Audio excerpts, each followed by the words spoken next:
අයුබෝවන් යාළුවනේ.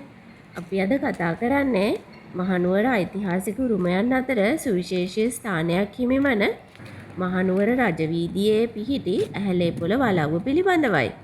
මෙය 18 වන සියවසේ අගභාගයේ ඉදිකරන ලද අතර ශ්‍රී වික්‍රම රාජසිංහ රජු විසින් උඩරට රාජ්‍යයේ අගමැති හෙවත් මහාධිකාරම් ලෙස කටයුතු කළ ඇහැලේපොළ මහනිලම වෙත තෑගි කරන ලද්දක්. මෙම වලව්වේ ඉතිහාසය ශ්‍රී ලංකා ඉතිහාසයේ ඉතා සංවේදී හා දේශපාලනික වශයෙන් තීරණාත්මක පරිච්ඡේදයන් හා බැඳී පවතිනවා. මේකට ඇතුල් වෙනකොටම අපිට බලා ගන්න පුළුවන් වෙන්නේ වෙළඳසල් කිහිපයක්. කඩපේලිය පහු කරගෙන ඉද්දි තමයි අපිට එන්ට්‍රන්ස් එක හම්බ වෙන්නේ. මේකට ඇතුල් වීමේ ගාස්තු වැඩිහිටියෙකුට රුපියල් 400ක් වෙනවා. පොඩි ළමයෙකුට රුපියල් 200ක් වෙනවා. ඉතිරි කෞතුකාගාරේ කතාව පටන් ගන්නේ හිරිපිටියේ රාළගෙන්. මේ තියෙන්නේ හිරිපිටියේ රාළ පෘතුගීසීන්ගෙන් දළදා වහන්සේව ආරක්ෂා කරගන්න දේවනගල මහින්දාලංකාර හිමියන්ට දළදා වහන්සේව බාර දෙන ආකාරයයි.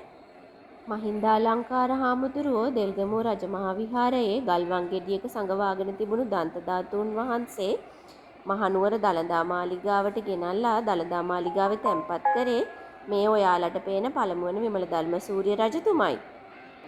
දැන් ඔයාලට බලා ගන්න පුළුවන් වෙන්නේ විමල ධර්මසූරිය රජතුමා සහ කුසුමාසන දේවියයි. එතුමියව දෝන කතරිනා කියලාත් හඳුන්වලා තියෙනවා. දැන් අපි යන්නේ පළවන විමල ධර්මසූරිය රජු සහ කුසුමාසන දේවියගේ පුතා වන දෙවන රාජසිංහ රජුරුවන්ගේ කුටියටයි. ඉඟුරුදී මිරිස්ගත්ත යන ප්‍රසිද්ධ කියමන නිර්මාණය වුණේ මෙතුමා නිසයි. දැන් අපි යන්නේ මෙතුමාගේ සිරකරුවෙකුව සිටි රොබර්ට් නොක්ස් මහතාගේ කුටියටයි. අවුරුදු 19ක් පුරාවට උඩරට රාජධානියේ සිරකරුවෙකු ලෙස ජීවත් වෙලා ඒ අත්දැකීම් ලෝකයට හෙළිදරව් කළ එදා හෙළදිව ග්‍රන්ථය ලෝකයට දායාද කළ අපූරු ඉංග්‍රීසි ජාතිකයා මොහුයි. මෙතුමා තම පියා සමග වෙළඳ කටයුතු වලට නැවෙන් යනකොට කුණාටුවකින් බේරෙන්න ලංකාවේ මුතුරු වලට ගොඩ බැහැලා තියෙනවා. එහිදී මෙතුමා ඇතුළුව තව 16 දෙනෙක්ව රජතුමා විසින් අත්අඩංගුවට අරගෙන තියෙනවා.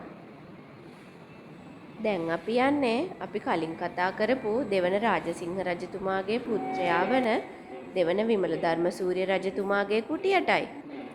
කුඩා කාලයේ සිට භික්ෂුන් වහන්සේ ඇසුරේ උස්මහත් වුණ නිසා මෙතුමා මහනුවර රාජධානියේ සාමකාමීම පාලකයා වෙනවා. දැන් අපි යන්නේ උඩරට සිංහල රාජවංශයේ අවසන් රජු වූ ශ්‍රී වීර පරාක්‍රම නරේන්ද්‍ර සිංහ රජුගේ කුටියටයි. මෙතුමාට පිරිමි උරුමකරුවෙකු නොසිටි නිසා ඔහුගේ අභාවයෙන් පසු ශ්‍රී ලංකාවේ සිංහල රාජවංශය අවසන් වුණා. මෙතුමා අවුරුදු 17 දී රජකමට පත් වූ නිසා හුණ්ඩසාලේ දෙවියෝ ලෙසද සෙල්ලම් රජුරුවෝ ලෙසද හඳුන්වනවා. දැන් අපි යන්නේ ශ්‍රී විජේරාජසිංහ රජුරුවන්ගේ කුටියටයි. මෙතුමා ශ්‍රී වීර පරාක්‍රම නරේන්ද්‍ර සිංහ රජුගේ අගමෙහෙසියගේ සහෝදරයා වෙනවා. මෙතුමා පළවෙනි නායක්කාර වංශික රජුරුව වෙනවා. දැන් ඔයාලට පේන්නේ ලෙව්ගේ දිසාව.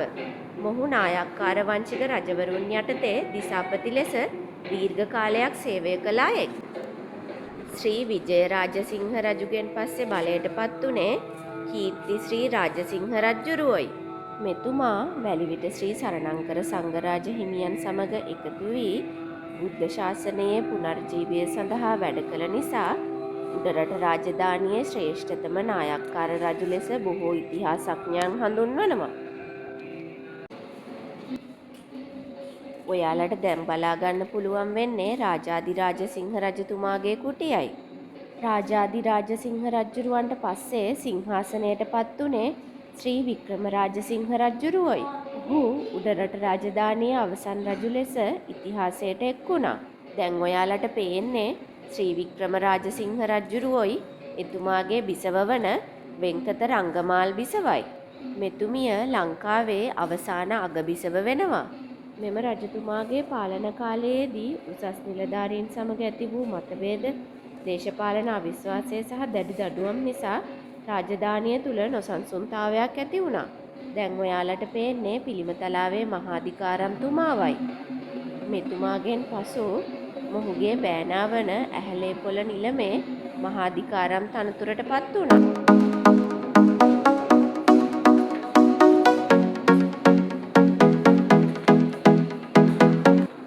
මෙතනදී ඔයාලට ඇහැලේපොළ වලව්වේ පරණ බිත්ති හදලා තිබිච්ච විදිය කොහොමද කියලාත් බලා ගන්න පුළුවන්.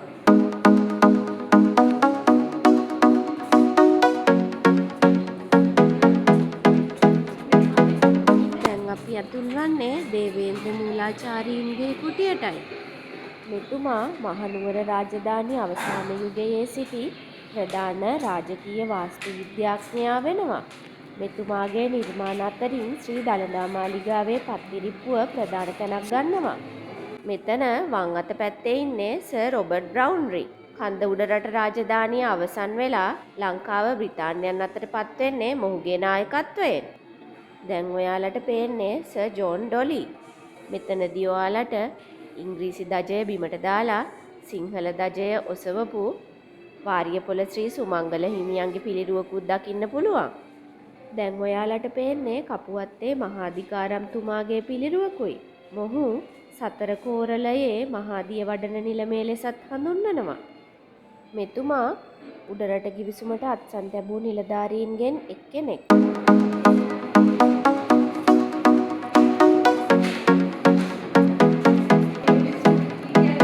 මේ ඉන්නේ AC ලෝරි විනිසුරුතුමයි. මෙතුමා අපේ ජාතික වීරයෝ ගොඩකට මරණ දණ්ඩනය නියම කරලා තියෙනවා. ඒ අතරින් ප්‍රධාන වීරයෝ 4 දෙනෙකුගේ පිළිරුව අපිට මෙතනදී බලා ගන්න පුළුවන්. ඒ මොනරවිල කැප්පෙටිපොළ නිලමේ, ඇහැලේපොළ නිලමේ, මඩුගල්ලේ උඩගබඩා නිලමේ සහ කිව්ලේ ගෙදර මොහොට්ටාලේ යන අයගේ.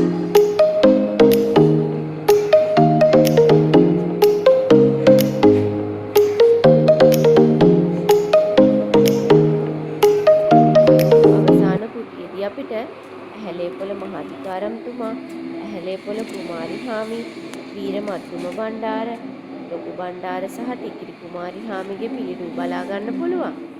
ඇහැලේපොළ පවුලේ බාලම සමාජිකාවව අඬන සද්දකින් තමා නිරූපණය කරලා තියෙන්නේ. ශ්‍රී වික්‍රම රාජසිංහ රජු හා ඇහැලේපොළ නිලමෙතුමා අතර ඇති වූ මතභේද නිසා නිලමෙතුමා සබරගමුවට පලා ගිහිල්ලා තියෙනවා. ඒකින්දා කෝපයට පත්වෙච්ච රජු ඇහැලේපොළ කුමාරි හාමිව හා දරුවන්ව මරා දැමීමට නියෝග කරලා තියෙනවා. ඉංග්‍රීසි පාලන සමයේදී ඉංග්‍රීසීන් විසින් මේ වලව්ව සිරගයක් බවට පත් කරලා තියෙන අතර 2005 ජූලි 8 වන දින මෙය ආරක්ෂිත පුරාවිද්‍යා ස්මාරකයක් ලෙස ප්‍රකාශයට පත් කරලා තියෙනවා. වර්තමානයේ මෙය ශ්‍රී ලංකාවේ ප්‍රථම ජාත්‍යන්තර මට්ටමේ ඉටිරූප කෞතුකාගාරය වෙනවා. මෙහි ඉටිරූප 35ක් තියෙනවා. නිර්මාණ ශිල්පියා වන්නේ දේශබන්දු ආචාර්ය සරත් ඉන්ද්‍රජීව මහතායි. තවත් මේ වගේම ලස්සන තැනකින් හම්බෙනකන් පරිස්සමින් ඉන්න.